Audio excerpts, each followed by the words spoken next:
Hello everyone. In this session we will discuss the destructor topic. A destructor is used to destroy the objects that is created by the constructor. So by using the constructor, whatever you're creating the objects in the class, so those are destroyed by the our destructor in this. Okay, so once you created the object in the class, those objects are destroyed by the our destructor. Suppose you wrote here student is the class name, so your constructor is also using the same as like your class name, right? So here now we have the constructor is the student. So by this here whatever you are creating std object, you are creating the std object. That std object is destroyed by the our destructor here. Okay, and here what is the identification for the constructor and the destructor in the program means here by the tilde symbol here we can identify. So here it will takes the same name as the class but with the tilde at the beginning. Okay, so your constructor is having the same name as the our class name. Same like your destructor is also having the same class name. If you are writing the student, so destructor is also using the name like your student. But here in the starting of the line, it took the some symbol like your tilde symbol. Okay, and then here you can perform the memory deallocation for these destructors like here by using the delete operator. In the constructor we are using the memory allocation by using the new operator. In this destructor we are using the deallocation by using the delete operator. So here if you're writing the destructor, okay, if you're writing the destructor, how it will be looks like your, so just you can see if you're writing the name, right? So with the class name you're writing, so before you can give the one symbol. Okay, before what we are giving here, before we are giving the symbol to this, after that here whatever you have the constructor name or else your destructor name that you can give. So normally here what it will be give destructor name,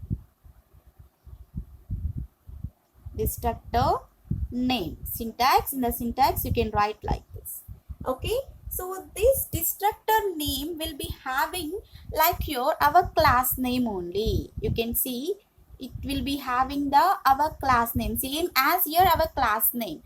Okay, it takes the same name as the class but it will be having the symbol like this. Okay, so you can see here, so in this destructor name whatever you're writing the class name that will be accepted here.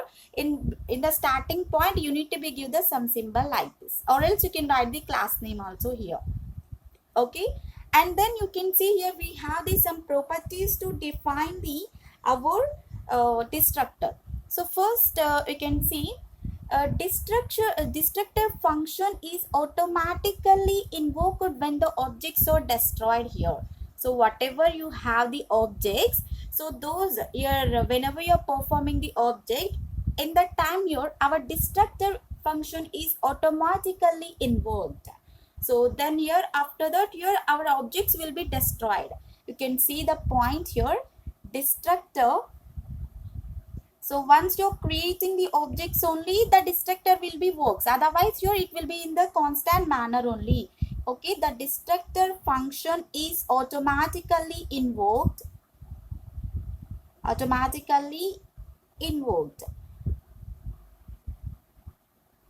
when the objects are destroyed. Okay, once you created the objects only the destructor will be works.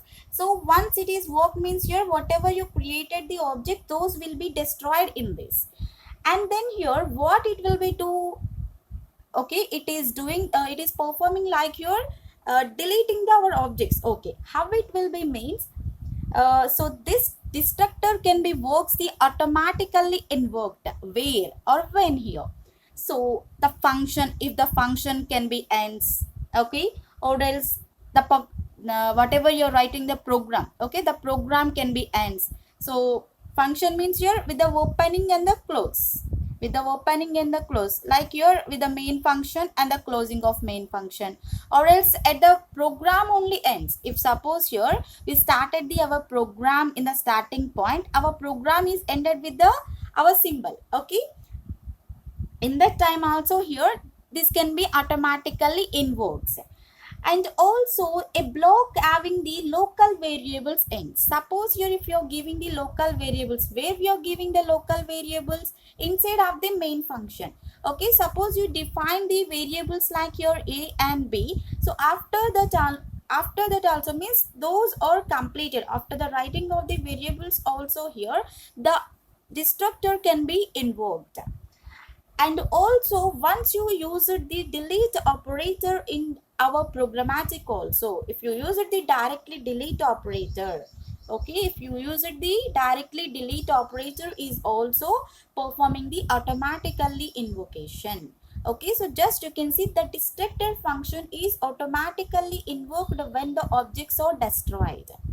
And next here we have whatever you're writing, these destructor will not have the return type. So like here it will not also using a void. Okay, so it has no return type, it has no return type, not even void.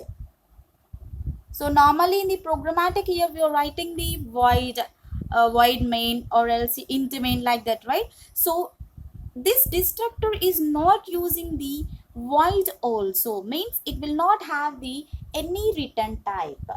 Okay, and also this destructor is declared in the public only. So we have these some access specifiers, right?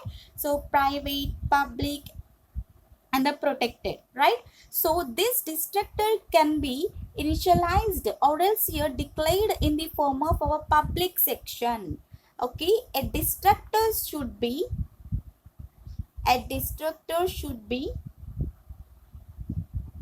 declared. Where we are declaring this one, once you're writing the programmatic, in that programmatic you have to be write this destructor in the form of public section, in the public section of the class. Once you created the class, once you started the programmatic for the class. And also here these destructor will not have the any arguments. Any arguments means whatever you're writing the parameters, if you're passing the parameters. So in the constructors we have the several types, but here in the destructor we don't have any arguments, means we don't have any types for this. Just here you can write does not have any arguments. Directly it can be performs. So why we are using to destroy only, right? So then why it needs the some arguments? No. So just here it can be destroyed the process only, it will not have any arguments. And here it cannot be declared with the static or else here constant manner also.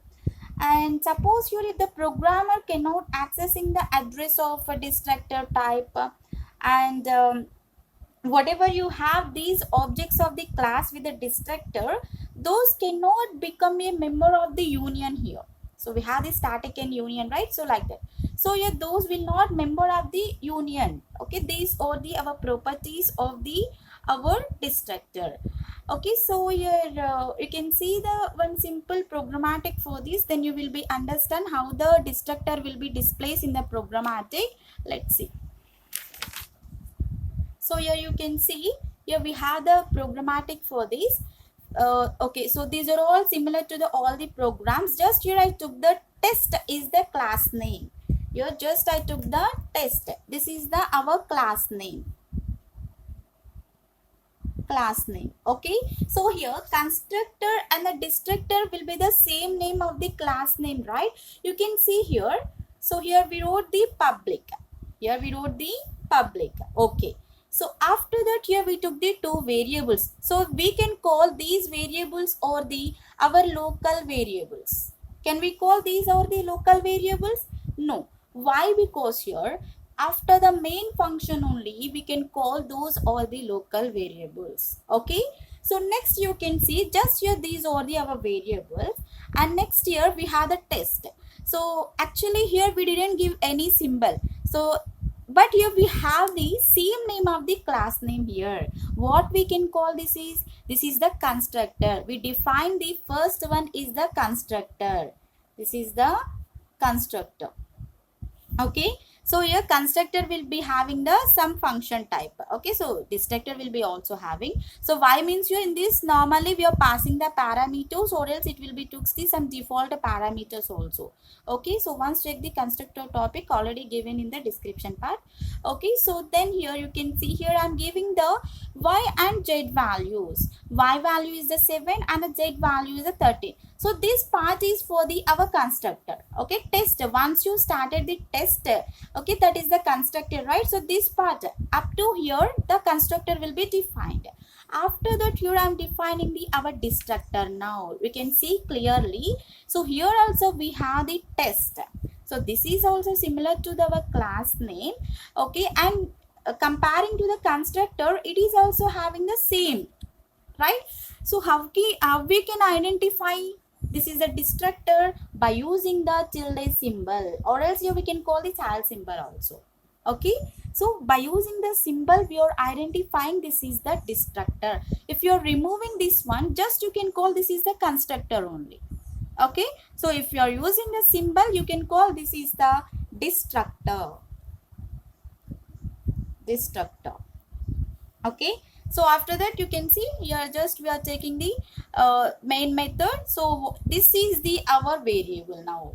Okay, whatever you are writing, that is the variable. Okay, so or else you can see here we wrote the our test. So what is the test here? Now this test is the class name. Okay, now this text is the class name. And what is your a? What is your a means here just instead of the a any variable you can choose, or else your t also you can choose. This is our object now.